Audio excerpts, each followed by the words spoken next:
What if I told you that every single experience you've ever had, whether filled with joy or drowning in sorrow, wasn't random? That every twist, every tear, and every triumph had a deeper meaning? In the eyes of Buddhism, nothing happens by accident. So stay with us, because once you understand how this ancient path sees the world, you might never see your life the same way again. This is more than philosophy. This is a journey into the hidden order behind everything you feel, a guide toward inner freedom through the truth that everything happens for a reason. Let's begin. The truth of impermanence. Life is always changing. Life moves, always. The seasons shift. Our moods rise and fall. People come and go, and even our own bodies quietly transform over time. In Buddhism, this ever-changing nature of existence is called anicca, the principle of impermanence, and it is one of the core truths of reality. So why do we suffer? Because we resist it. We want happiness to stay forever, and pain to disappear instantly. But the truth is, life doesn't pause for anyone. Imagine a river. It doesn't cling to rocks. It doesn't stop to question where it's going. It flows, effortlessly. A tree lets go of its leaves in autumn, not with fear, but with trust. It knows spring will return. In the same way, we can learn to release what no longer serves us and embrace the rhythm of change. When we stop grasping, when we stop fearing the end of beautiful moments or fighting the beginning of painful ones, we find a kind of peace that's deeper than comfort. We find the strength to be present, because impermanence isn't here to punish us. It's here to teach us, to help us grow, to remind us that no joy is ever truly lost, and no sorrow ever truly permanent. Karma, the invisible thread of cause and effect. Now, if change is constant, what determines where we go next? That's where the law of karma enters. Not fate, not punishment, not divine reward, just a simple truth. Every thought you think, every word you speak, and every action you take ripples out into the world. Think of it like tossing a pebble into still water. The ripples spread far beyond where the stone lands. Sometimes we feel the impact right away. Other times, not for years. But one thing is certain. Nothing you do is ever lost. Karma isn't only about deeds, it's about intention. A smile offered with love carries more energy than a grand gesture made for praise. And yes, sometimes we look around and wonder, why do good people suffer, while others seem to thrive in spite of harm they cause? Buddhism reminds us, karma unfolds in its own time. Like seeds buried deep in the soil, some sprout quickly, others take years, but they all grow, eventually. This isn't about guilt, it's about responsibility. It's the quiet power of realizing we are not powerless. We are shaping our future right now, through our choices, our mindset, our heart. So if you've hurt others, or yourself in the past, you can shift the tide. You can plant something new, starting today. Because karma is not a sentence, it's a mirror. And every moment is a chance to reflect something better. Letting go, breaking free from attachment. Why do we hold on so tightly? To people, to moments, to success, to expectations. Because we think that if we just don't let go, we'll stay safe. We'll stay happy. We won't lose. But Buddhism teaches that attachment is the root of suffering, not love, not connection, but the fear of losing it, the need to own what was never meant to be possessed. True love does not cling. True peace does not demand permanence. Letting go doesn't mean you stop caring. It means you stop trying to control what was never yours to command. You can love someone and still release them. You can appreciate a moment and still let it pass. When we release attachment, we find freedom. We stop dragging the past behind us. We stop fearing the future. We learn to live here, now light, unburdened, whole. Acceptance, the wisdom of flowing with life.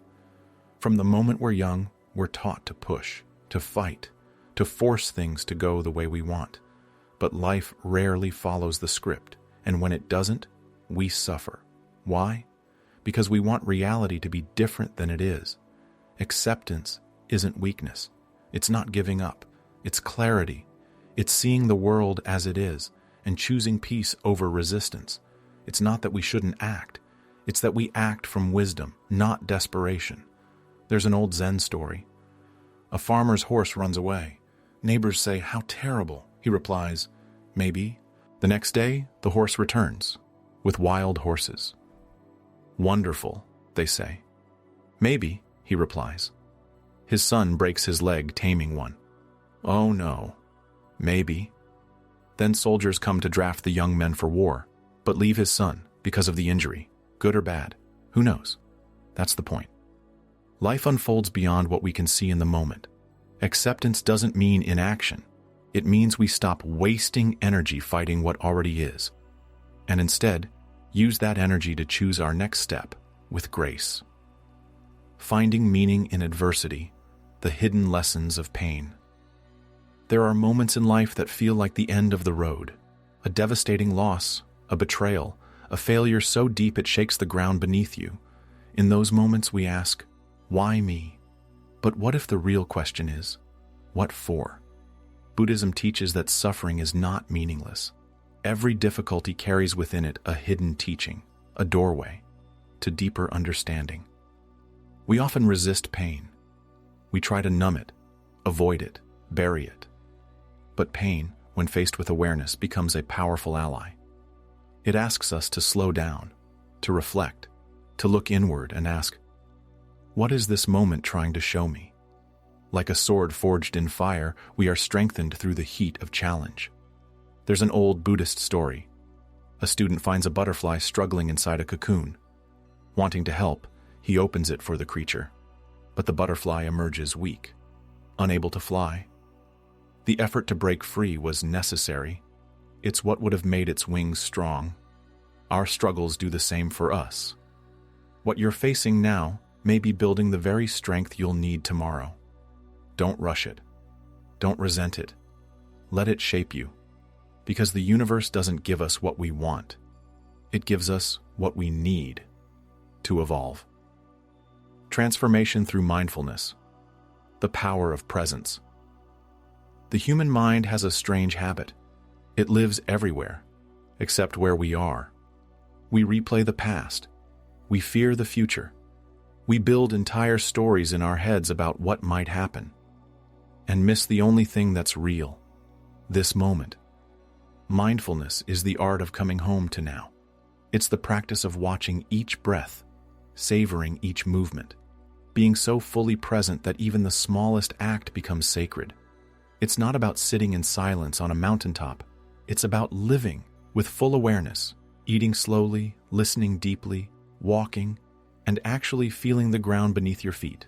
When you become mindful, you break the autopilot. You stop reacting and start responding. Instead of being consumed by anger, you watch it rise and let it go.